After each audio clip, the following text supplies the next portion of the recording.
Party है, तो साधुओं की निर्ममतापूर्वक हत्या की गई है, मॉब लिंचिंग हुई है, सरेआम वीडियो बनाए गए हैं। वो कोई भी जाति धर्म के लोग हों, चाहे उनको बख्शना नहीं चाहे। जितनी भी गिरफ्तारियां हुई हैं हम उनका स्वागत करते हैं। अविलंब जो बचे हुए दरिंदे हैं उनको गिरफ्तार किया जाए तुरंत प्रभाव से, और फास्ट ट्रैक कोर्ट में ये मुकदमा दे करके इनको तुरंत फांसी पर चढ़ाया जाए। ये करनी सेना की तरफ से मांग है। महाराष्ट्र सरकार से हम आग्रह करना चाहते हैं कि साधु संत, आज आपके महाराष्ट्र के अंदर साधु संत सुरक्षित नहीं है। अरे बाला साहब का जो कहा हुआ कथन था उसको मिट्टी में मिलाओगे क्या? सरकार महाराष्ट्र की बचे या ना बचे, इन साधुओं का जो तिरस्कार हुआ है, जो इनकी हत्या हुई है सरेआम, इसका बदला महाराष्ट्र सरकार को लेना चाहिए और तुरंत प्रभाव से लेना चाहिए। मेरे देश के नौजवान साथियों, करनी सेना जूनागढ़ अखाड़ा जो भी फैसला लेगा उसके समर्थन में पूरे भारत की करनी सेना रहेगी। जिस दिन नागा साधु कह देंगे आज चलना है, लॉकडाउन हट जाएगा, उसी दिन करनी सेना महाराष्ट्र कूच के लिए पूरे भारत के करनी सैनिक तैयार हैं। हम कड़े शब्दों में निंदा करते हैं, चाहे वो कोई भी जाति धर्म के हों, चाहे वो आदिवासी हों, चाहे आदिवासियों से भी गए गुजरे हों, पर भारत के अंदर ऐसी मॉब लिंचिंग दोबारा ना हो। ये महाराष्ट्र सरकार को ऐसा उदाहरण पेश करना होगा जैसे उत्तर प्रदेश के अंदर योगी जी करते हैं। महाराष्ट्र सरकार से हम आग्रह करना चाहते हैं कि तुरंत प्रभाव से कोई भी जाति धर्म के वो दरिंदे हों उनको फांसी के तख्त तक पहुंचाने का काम महाराष्ट्र सरकार करे, लॉकडाउन खुलने से पहले पहले। और नागा साधु जो भी फैसला लेंगे, जूनागढ़ अखाड़ा जो भी फैसला लेगा, उसके अंदर करनी सेना तैयार पहले भी थी और तैयार रहेंगे। हम जब वो कहेंगे उसी दिन कूच करने के लिए तैयार हैं।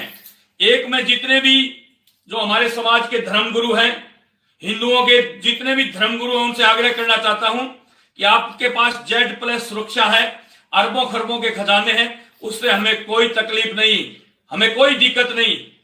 पर जो आम साधु हैं, जो आम भगवा कपड़ा पहनते हैं, उनकी तरफ भी आप देख लो।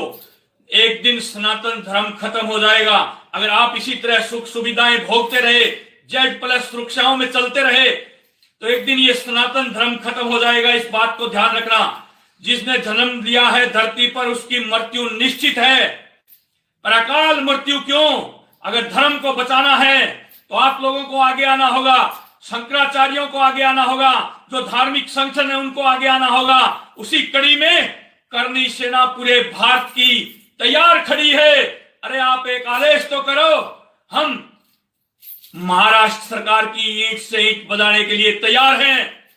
जितने नागा साधु बाबा महात्मा महाराष्ट्र पहुंचेंगे, उससे कहीं ज्यादा करनी सैनिक भी पीछे नहीं रहेंगे। आपके कंधे से कंधा मिलाकर के हर करनी सैनिक चलने के लिए तैयार है, पर आपको आगे आना होगा। इन सुख सुविधाओं को छोड़ करके, इन Z+ सुरक्षाओं को छोड़ करके आप किसके घेरे में रहते हो? अरे किसकी सुरक्षा करते हो? किसकी सुरक्षा कर रहे हो आप? किस सुरक्षा घेरे में रहते हो आप? आपको सुख सुविधाओं से सरकारों ने ऐसा चाक चौबंद कर दिया है, सरकारों ने आपको सुख सुविधा दे करके ऐसा चाक चौबंद कर दिया है कि आम साधु की हत्या हो जाती है, आम साधु को सरेआम रोड पर काट दिया जाता है, आम साधु को सरेआम मॉब लिंचिंग हो जाती है, और तुम लोग ऐसो आराम से बैठे हो। काफी शंकराचार्यों के तो अब तक बयान भी नहीं आए। ये सुख सुविधा त्याग दो। अगर सनातन धर्म को बचाना है तो और खुल करके आगे आ जाओ। करनी सेना पूरे भारत की तैयार है। लोग सुखदेव सिंह गोगामेडी भड़काऊ भाषण देता है। अरे भड़काऊ भाषण नहीं देता, दिल के अंदर पीड़ा होती है, दिल के अंदर पीड़ा होती है, इसीलिए बोल रहा हूं, और बोलता हूं वो करता हूं, इसीलिए लोग मुझे सुखदेव सिंह गोगामेडी कहते हैं। पर जितने भी अखाड़ा के, जो अखाड़ा की कोर कमेटी है, उनके जितने भी पदाधिकारी हैं, वो जो निर्णय लेंगे, जो डिसीजन लेंगे, उसमें करनी सेना साथ है और खुल करके साथ है।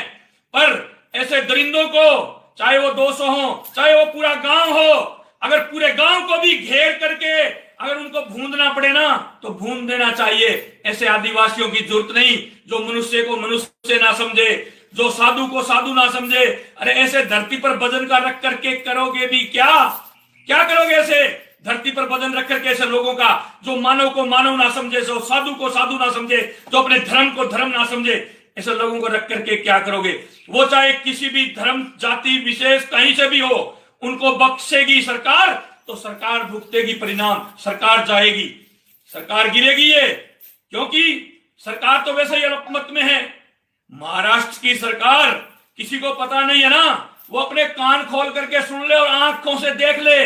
महाराष्ट्र सरकार पहले ही अल्पमत में है। कोई भी बगैर जीता हुआ सीएम बनता है ना, तो 6 महीने से ज्यादा नहीं रह सकता सीएम। अभी कोई राज्यसभा चुनाव नहीं है जो राज्यसभा से जीत करके सीएम की आप शपथ ले ली तो राज्यसभा से आप जीत करके चले जाओगे। महाराष्ट्र में अभी कोई राज्यसभा का चुनाव नहीं है और लॉकडाउन चल रहा है, अभी कोई चुनाव होने वाला नहीं है। 6 महीने से ज्यादा सीएम नहीं रह सकता। 6 महीने हो गए होंगे या होने वाले हैं। तो ये सरकार तो वैसे अल्पमत में है। फास्ट ट्रैक कोर्ट में ये मुकदमा देकर के इन दलितों को फांसी चढ़ाया जाए, फांसी से नीचे कोई भी सजा मंजूर नहीं। अगर सरकार इनको सजा देने में सक्षम नहीं है तो सौंप दो फिर करनी सेना और उन नागा बाबाओं को। इनको हम सजा देने में सक्षम है। हम जब तक कानून हाथ में नहीं लेते तब तक हमें सरकार पर विश्वास है, शासन पर, प्रशासन पर विश्वास है, तब तक कानून हाथ में नहीं लेते। वरना सजा देना हम जानते हैं, हमारे पूर्वजों ने भी दी है और हम भी जानते हैं। इसलिए सरकार तुरंत प्रभाव से एक्शन में आए और 110 गिरफ्तार कर लिए या 150 कर लिए, उस पर हमें कोई लेना देना नहीं। हमें उन दरिंदों को फांसी के फंदे तक चढ़ाना है, हर हाल में चढ़ाना है। और वो पुलिस वाले थे ना, वो पुलिस वाले थे, वो सरेआम दोषी हैं। वो पुलिस वालों के पास बाबा जी बचने के लिए जा रहे थे और पुलिस वाले धक्का देकर के भीड़ की तरफ धकेल रहे थे। उन पुलिस वालों पर भी 302 का मुकदमा दर्ज होना चाहिए या नहीं होना चाहिए? ये देश की जनता बता दे महाराष्ट्र सरकार को। खुलेआम महाराष्ट्र की सरकार को बता दे। एक बार फिर मैं इस पूरे देश की जनता से, लॉकडाउन चल रहा है इसलिए माफी चाहता हूं कि हम बाहर नहीं निकल पाते, सरकार की पालन कर रहे हैं, लॉकडाउन का, घरों में बैठे हैं। आज मैं भी घर में हूं गुगामेड़ी में। तो मेरे नौजवान साथियों, ये लॉकडाउन हट जाता है और जो भी जूनागढ़ अखाड़ा, जो नागा बाबा साधु ऐलान करेंगे, घोषणा करेंगे, उसमें करनी सेना पीछे नहीं हटेगी, उनके साथ रहेगी, कंधे से कंधा मिला करके। इसलिए हम एक थे और एक हैं और एक रहेंगे पूरे भारत के अंदर। मैं हमेशा नारा लगवाता हूं, कोई भी मंच हो, मैं बोलता हूं हम सब, आप बोलते हो एक हैं। तो पूरे भारत के हम सब एक हैं। उनको सजा होनी चाहिए, हर हाल में सजा होनी चाहिए। और जो सुख सुविधाएं जो सरकार की भुगत रहे हैं, जो धर्मगुरु सुख सुविधाएं सरकार की तरफ से भोग रहे हैं, उनसे अनुरोध करना चाहता है, उनका एक, इस मां भारती का लाल, उन्हीं के देश का एक छोटा सा नागरिक सुखदेव सिंह गोगामेड़ी, जो पूरे भारत में करनी सेना का डंका बजता है, उसी का सुप्रीमो सुखदेव सिंह गोगामेड़ी गुरुदेव आपके चरणों में नमन करता है और आपके आदेश की पालना में पूरी करनी सेना खड़ी रहेगी। पर इसका नेतृत्व आप लोगों को करना होगा, इसका नेतृत्व आप लोगों को करना होगा। सुख सुविधाएं छोड़ करके, सरकार को ठोकर मार करके धर्म को बचाने के लिए आ जाओ मैदान में, आ जाओ मैदान में। यही धर्म की नीति है, यही सनातन धर्म को बचाने की एक नीति है। जय श्री राम, जय मां भवानी। गुरुओं के चरणों में नमन।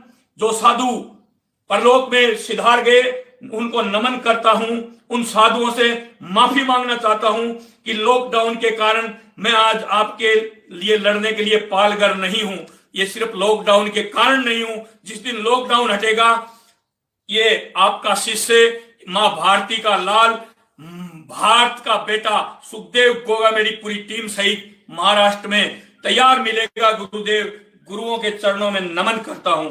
जय श्री राम।